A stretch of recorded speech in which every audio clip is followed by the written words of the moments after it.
आज पूर्व सीएम कल्याण सिंह की पहली पुण्यतिथि है। लखनऊ में सीएम योगी ने कल्याण सिंह को श्रद्धांजलि अर्पित की और कैंसर इंस्टीट्यूट में भव्य प्रतिमा का अनावरण किया है। ये तस्वीरें आप देखिए। पूर्व मुख्यमंत्री कल्याण सिंह की पुण्यतिथि पर ये कैंसर इंस्टीट्यूट में प्रतिमा का अनावरण करने के लिए मुख्यमंत्री योगी आदित्यनाथ पहुंचे हैं। सीएम योगी ने प्रतिमा का अनावरण किया है। लखनऊ से ये सीधी लाइव तस्वीरें आप देख रहे हैं। विराजमान इस राज्य के लोकप्रिय यशस्वी परिश्रम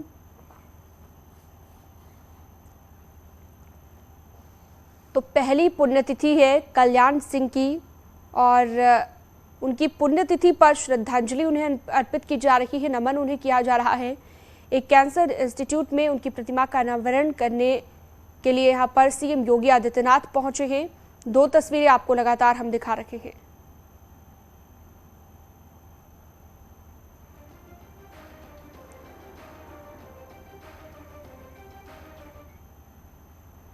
नोएडा की जेपी सोसाइटी में एक महिला ने गार्डों से जमकर अभद्रता की और गालियां दी है। इतना ही नहीं, महिला ने बिहार के लोगों को अपशब्द कहे। महिला की सुरक्षा कर्मियों से बदसलूकी का वीडियो सोशल मीडिया पर तेजी से वायरल है। बताया जा रहा है कि गेट खोलने में देरी की वजह से महिला काफी भड़क गई और सुरक्षा कर्मियों के साथ ये बदसलूकी की।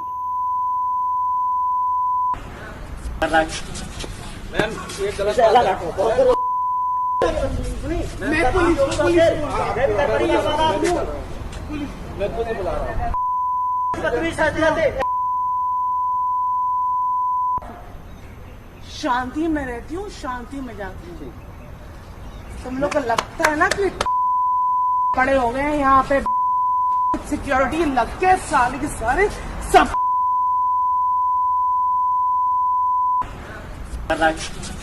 मैम ये गलत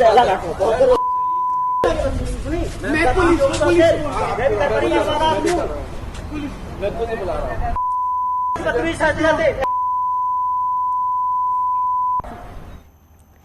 और इस खबर पर ज्यादा जानकारी के लिए हिमांशु शुक्ला हमारे साथ नोएडा से संवाददाता जुड़ गए हैं।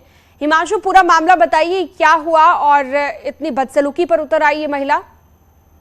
जाहिर तौर से आपको बता दें ये जेपी सोसाइटी है, उसका वीडियो वायरल हुआ है और एक महिला है जो गाली गलौज कर रही है गार्ड के साथ और वीडियो में देखी जा सकती है। जाहिर तौर से जिस तरीके से ये बदतमीजी पर हमारा ये लगाया जा रहा है कि गार्ड जो है उन्होंने गेट खोलने में देरी कर दी थी, जिसके बाद इस महिला ने वहां पर मौजूद जो गार्ड उनको जातिगत गालियां दी, इसके अलावा अपशब्द कहे और अब ये वीडियो वायरल होने के बाद पुलिस ने मामला संज्ञान पर लिया और कहा कि जांच कर कार्रवाई करेंगे। ठीक है, बहुत शुक्रिया आपका इस तमाम जानकारी के लिए। तो देखिए, महिला को बदसलूकी करते हुए सीधे तौर पर देखा जा सकता है वीडियो में और वजह जो बताई जा रही है कि गेट खोलने में देरी हुई, जिसके चलते महिला भड़क गई। शांति में रहती हूँ, शांति में जाती हूँ। तुम लोग को अंबेडकर नगर में एक युवक ने पुलिसकर्मियों पर हमला बोल दिया, जिसकी तस्वीरें भी सामने आई है। दरअसल युवक की पत्नी ने डायल 112 पर सूचना दी और उसका पति उसे पीट रहा है, ये सूचना दी थी, जिस पर डायल 112 की टीम पहुंची और इस दौरान युवक इतने गुस्से में था कि उसने पुलिसकर्मियों से मारपीट शुरू कर दी। मामला हंसवर इलाके के रामपुर बिनपुर का। जो बात है वो सब कुछ लिखवाओ ना, तुम्हारा काम जो है वो पहले लिखोगे ना, फिर सब काम से क्या खड़ा रहूं? तुम ऐसे बात ही कर रहे हो तो काल खड़ा होने वाली बात है। खड़ा रहे जब कह रहा हूँ फोन करो, काल छोड़ दो पहले।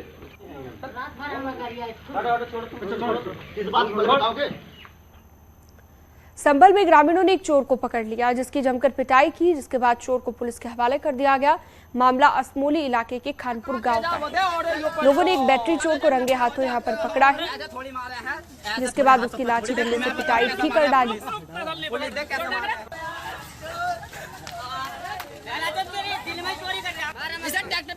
तेजा बता कहाँ तेजा बोले और यो पलटो ऐसे थोड़ी मारे हैं, ऐसे थोड़ी हाथों पे थोड़ी देख मैं बताऊं कैसा मारे पुलिस देख कैसा मारे। दिल में चोरी कर रहा है, इसे ट्रैक्टर पे रखवा तेजा बता। और चलिए एक जानकारी बागपत से आपको देते हैं। पुलिस और बदमाशों के बीच यहां पर मुठभेड़ हुई। 25,000 का इनामी नफीस घायल हुआ है। मुठभेड़ के दौरान 3 बदमाश फरार हो गए हैं और जिनकी तलाश में पुलिस जुटी हुई है। बदमाशों के कब्जे से एक कार और तमंचा बरामद हुआ है। बदमाशों के पास से गौकशी के औजार भी बरामद हुए। बड़ौद के औसिक्का गांव के पास ये मुठभेड़ हुई है।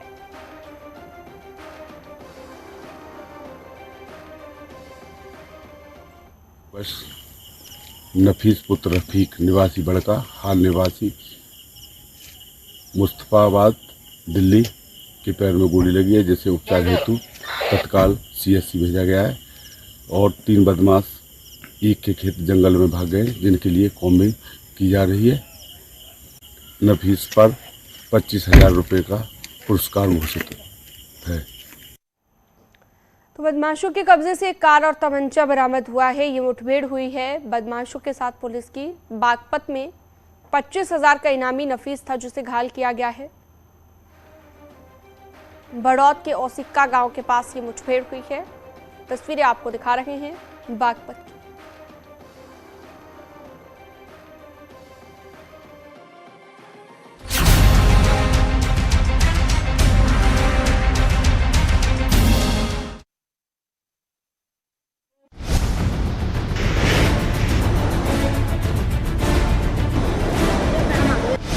बारिश, बवंडर और नदियों का तांडव।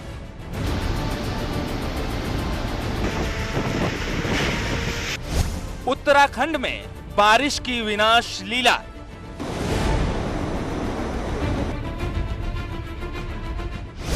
मालदेवता इलाके में नदी में समाये घर।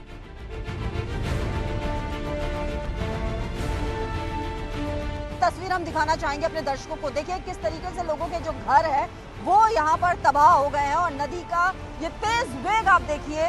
रोड पूरी बंद हो चुकी है, पहाड़ों से पूरा मलबा जो है वो यहाँ पर आ रहा है और उसके बाद सड़क का पूरा ये हिस्सा यहाँ पर जमींदोज हो चुका है, पूरी तरह से ढह गया है। और यहाँ पर ये जो आधा हिस्सा भी देख रहे हैं, ये भी कभी भी जिस तरीके से बारिश हो रही है उसके बाद जा सकता है। सड़क बंद, घर छोड़ने को मजबूर लोग।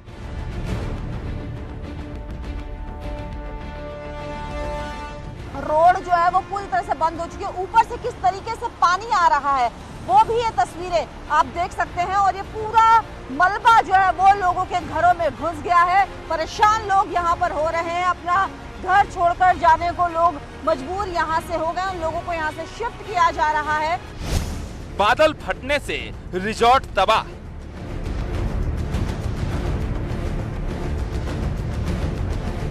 यही वो रिजॉर्ट है जहां पर रात में लोगों को जब तेज बारिश हुई लोग फंस गए थे और उसके बाद पुलिस प्रशासन SDRF की टीम ने लोगों को निकाला। और आप देखिए गाड़ियां किस तरीके से यहाँ पर फंसी हुई है। क्लाउड बर्स्ट इसी इलाके में यहाँ पर हुआ है।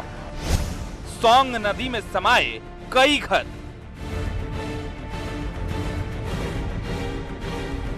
केशव जो बस्ती है, यहाँ के कई घर यहाँ पे बताया जा रहा है कि 4 से 5 घर हुआ करते थे, जो कि इस पुश्ते को ढहने से बह गए हैं। हमारे घर में कुछ नहीं, एक भी सामान नहीं बचा, एक बर्तन तक नहीं बचा। हम कपड़े भीगे और पहन के घूम रहे, कुछ भी नहीं बचा हमारे घर में। विकराल तमसा, टपकेश्वर में तबाही। शुक्रवार से शुरू हुई तेज बारिश की वजह से शनिवार सुबह तमसा नदी भी अपने उफान पर रही। तमसा नदी का जो पानी है वो टपकेश्वर मंदिर के अंदर दाखिल हुआ, जिसकी वजह से मंदिर के अंदर भारी मलबा भर गया। हालांकि जब नदी का जलस्तर गिरा तो फिर मलबा साफ किया गया, लेकिन जो बड़ा नुकसान यहाँ पर हुआ वो ये कि दोनों छोर पे जो मंदिर है उनको जोड़ने वाला जो पुल था वो इसमें बह गया। टिहरी में बादल फटने से विनाश।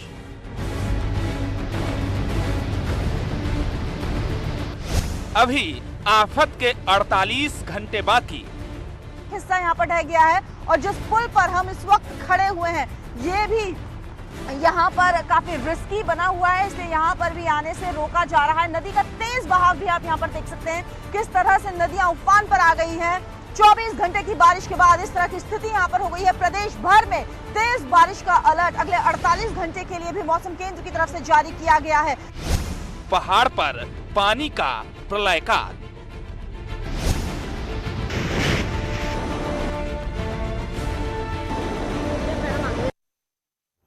पहाड़ से लेकर मैदान तक नदियां उफान पर है। लगातार हो रही बारिश से गंगा का जलस्तर बढ़ा हुआ है। काशी में गंगा ने रौद्र रूप धारण कर लिया है। गंगा खतरे के निशान से कुछ ही सेंटीमीटर दूर है। गंगा का जलस्तर 2 सेंटीमीटर प्रति घंटा की रफ्तार से बढ़ रहा है। काशी के 84 घाट जलमग्न हो चुके हैं। वहीं निचले इलाकों में भी बाढ़ जैसे हालात बन गए हैं, जिसको लेकर प्रशासन ने अलर्ट जारी कर दिया है। बाढ़ को देखते हुए कई लोग मकानों के ऊपरी हिस्सों में डेरा जमाए हुए हैं। कुछ लोग सुरक्षित स्थान की तलाश में घरों से अपने सामान को निकाल रहे हैं।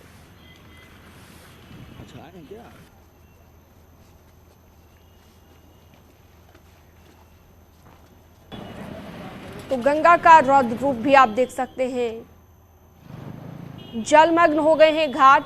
सुरक्षित ठिकानों की तलाश में लोग हैं और तेजी से जलस्तर बढ़ रहा है।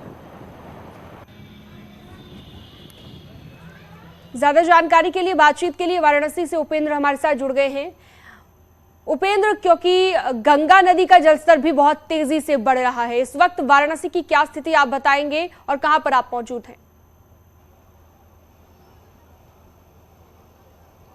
देखिए, मैं इस वक्त खिड़किया घाट जो पर्यटन का नया केंद्र बनकर काशी में उभरा है वहां पर हूं। और आप देखिए, जो स्कल्पचर है यानी कि जो हाथ की आकृति है सिर्फ वही बची है और उसके नीचे जो भी घाट थे वो सब डूब गए हैं।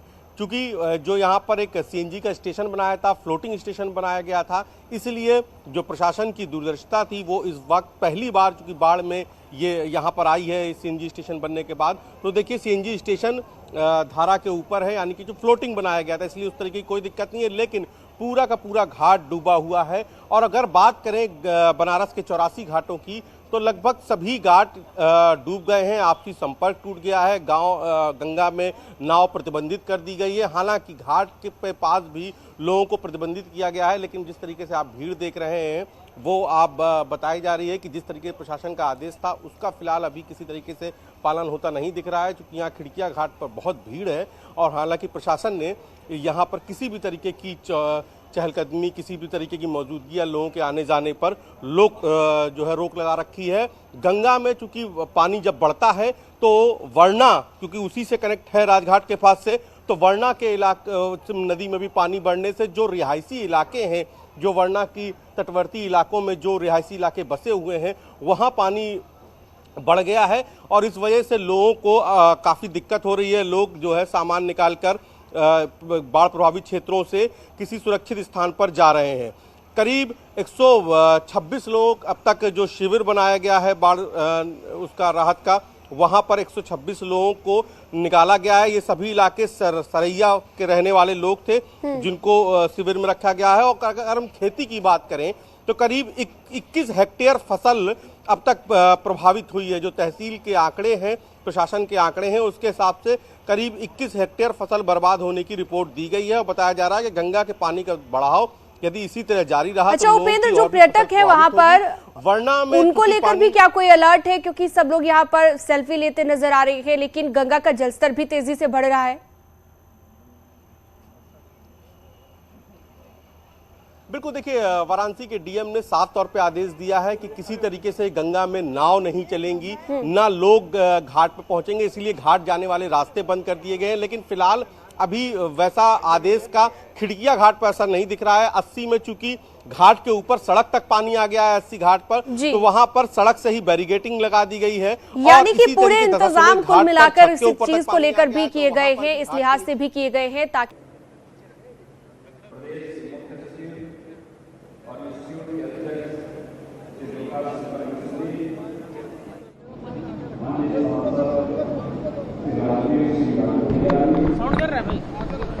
महापौर श्रीमती संयुक्ता भाटिया जी, प्रदेश सरकार में मेरे सहयोगी मंत्रीगण श्री आशीष पटेल जी, श्री दयाशंकर सिंह जी, श्री असीम अरुण जी, श्री धर्मपाल सिंह जी, श्री दिनेश प्रताप सिंह जी, श्री अनूप वाल्मीकि जी, श्री जेपीएस राठौर जी,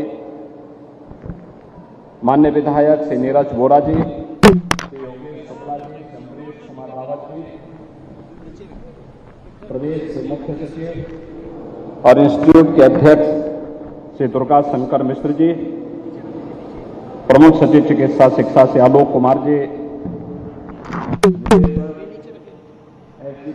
प्रोफेसर R.K. धुम्मन जी और बाबूजी की प्रथम पुण्यतिथि पर आज के समारोह में उपस्थित सभी मान्य जनप्रतिनिधिगण, यहाँ पर भारी संख्या में उपस्थित पूज्य बापू जी के सभी अनुयायीगण और उपस्थित भाइयों बहनों, मैं सभी बाबूजी कल्याण सिंह जी की प्रथम पुण्यतिथि पर प्रदेश शासन की ओर से, पूरे प्रदेश वासियों की ओर से उन्हें विनम्र श्रद्धांजलि अर्पित करते हुए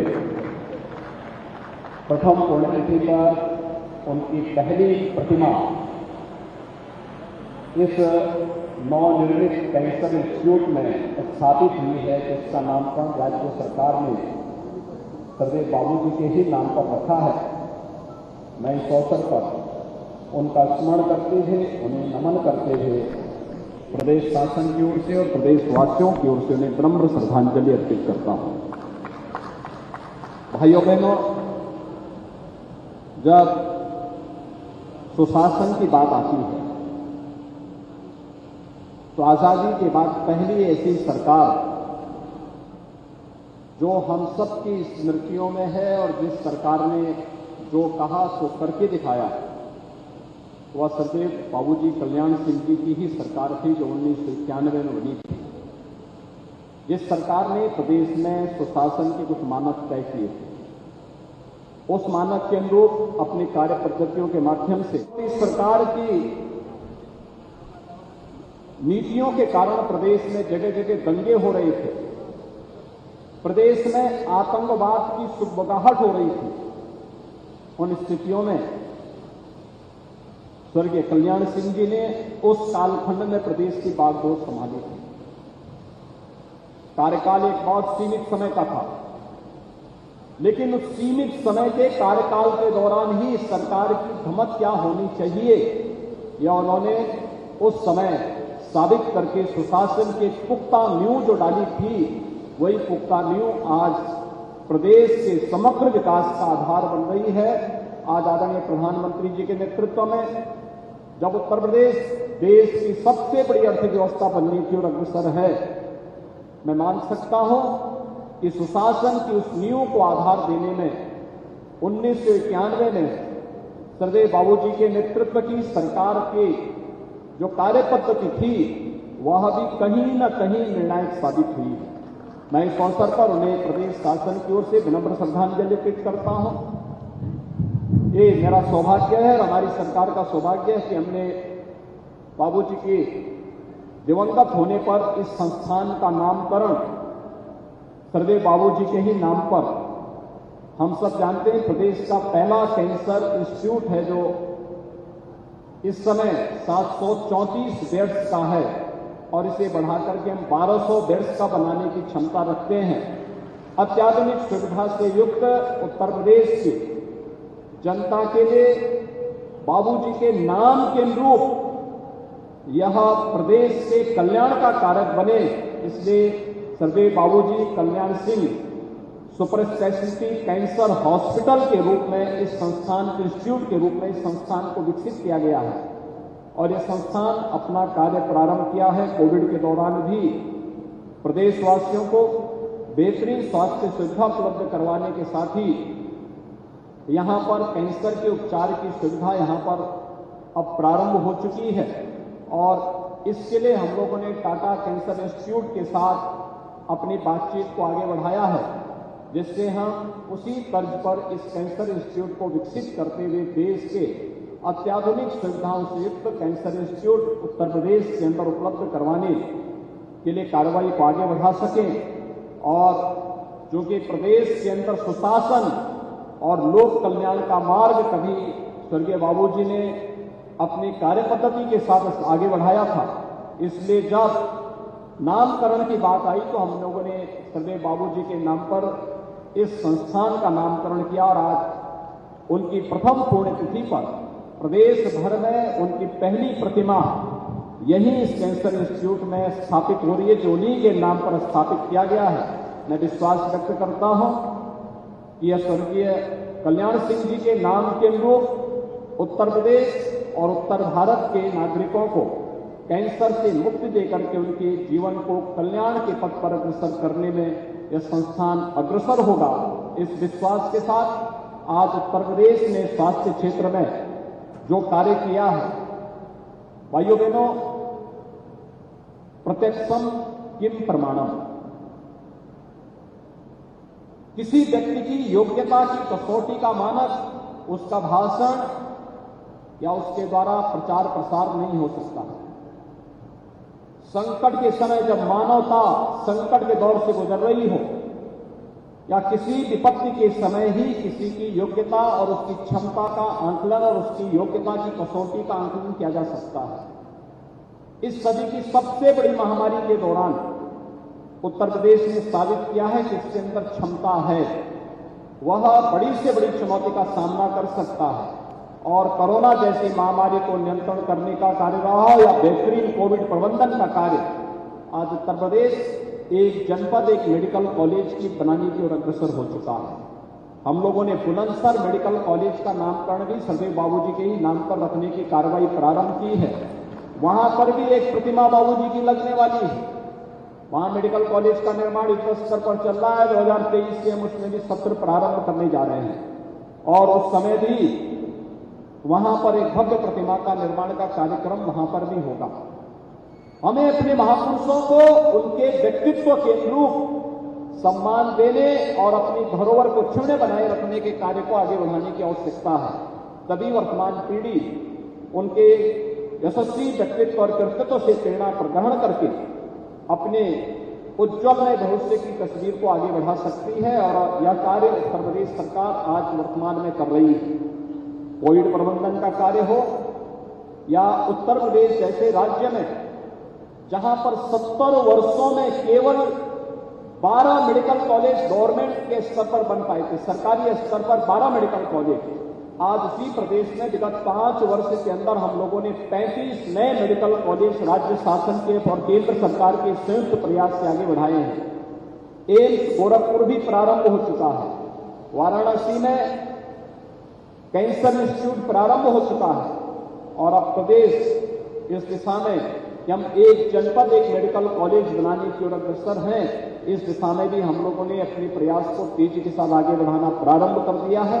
बहुत शीघ्र उत्तर प्रदेश सरकार इस लक्ष्य को भी प्राप्त करेगी और मेडिकल कॉलेजेस के नाम भी हम लोगों ने अपने पौराणिक और ऐतिहासिक घटनाक्रम से जुड़े हुए महापुरुषों के नाम पर किया है, जिन्होंने इतिहास को परिवर्तित करने का कार्य किया हो। उन्हीं के नाम पर मेडिकल कॉलेजेस के नाम भी हम लोगों ने सर्वत्र रखने की कार्रवाई की है।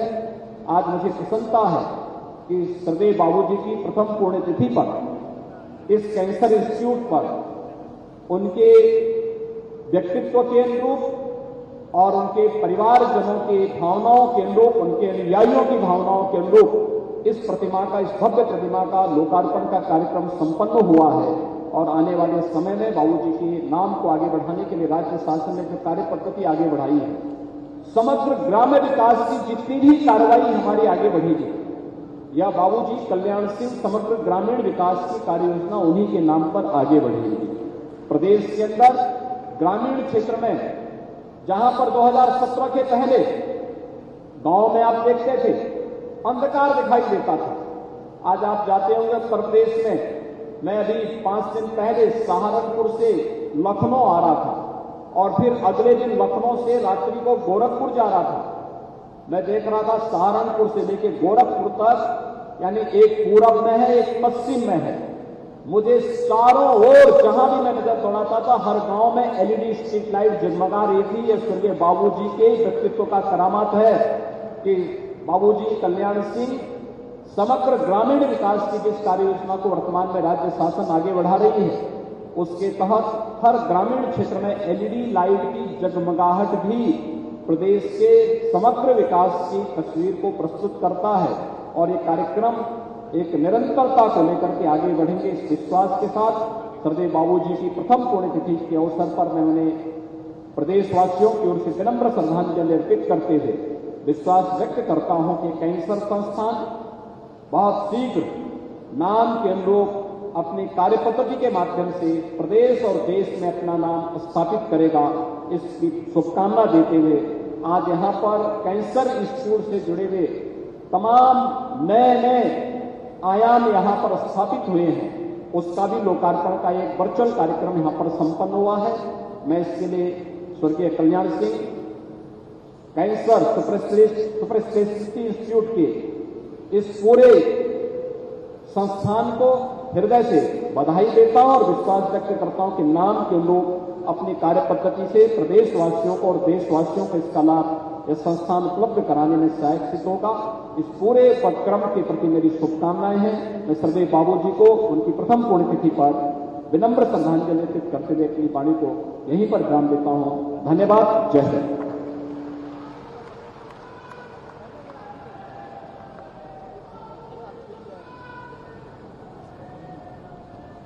आपके प्रेरणा स्रोत आशीर्वचनों के लिए बहुत बहुत धन्यवाद माननीय मुख्यमंत्री जी। अब मैं माननीय राज्य मंत्री स्वतंत्र प्रभार आदरणीय श्री संदीप सिंह जी को धन्यवाद।